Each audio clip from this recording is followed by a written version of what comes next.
L'essentiel de l'info, nous sommes le dimanche 15 janvier 2017. Le dialogue international en panne autour de la question de la RIG.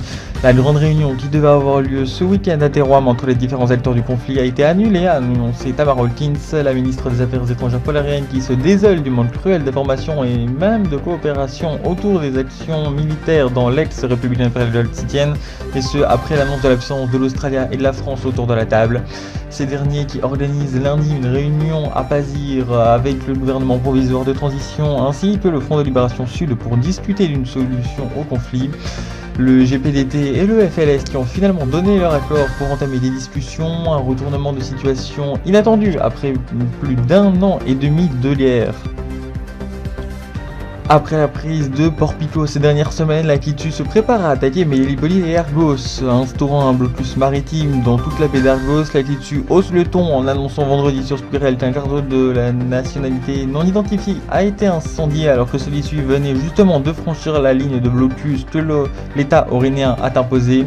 Il y a une semaine déjà, la Kitu avait mené un assaut dans un navire de passagers bruxélien qui lui aussi se retrouvait dans cette zone maritime très contrôlée. La Kitu fait-il sa loi en Orinéa? Plus pour longtemps, a réagi le comité d'économie, la Lumine, qui devrait très bientôt utiliser tempérance pour infliger des sanctions économiques à cet état dictatorial.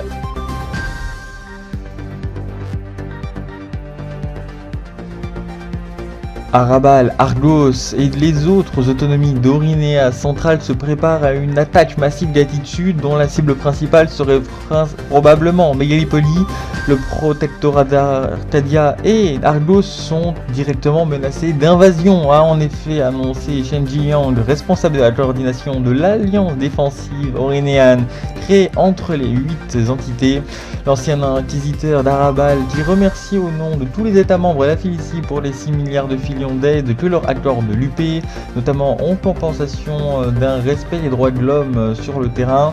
Engagement pris par Shen Jiang dans ce même communiqué qui a également profité pour détailler la distribution de ces fonds et des commandements. Pour Mégalitopoli et la province du Delta, c'est Justine de Salamine qui a été chargée de leur protection.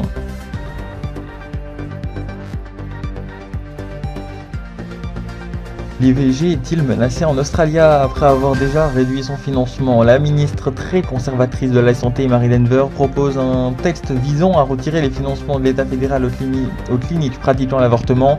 Inadmissible que l'État finance des meurtres, a-t-elle ajouté sur son compte Squirrel. Le Labour déposera une requête devant la Cour suprême. À elle réagit la chef de l'opposition australienne, une opposition travailliste conservateur qui s'est également illustrée au niveau provincial.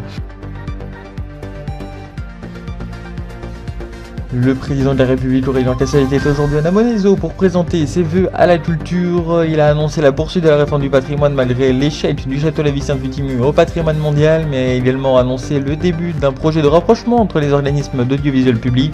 Une réforme ambitieuse mais nécessaire, a annoncé Caroline Nelly, la ministre de la Culture et de l'Éducation, qui poursuit en rappelant que la culture devrait s'intensifier au niveau provincial, étant une de leurs nouvelles compétences issues de la Troisième République.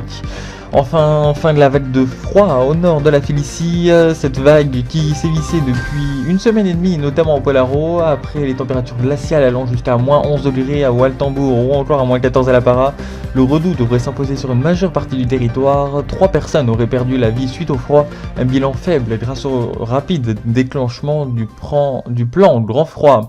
C'était l'essentiel de l'info de ce dimanche 15 janvier 2017.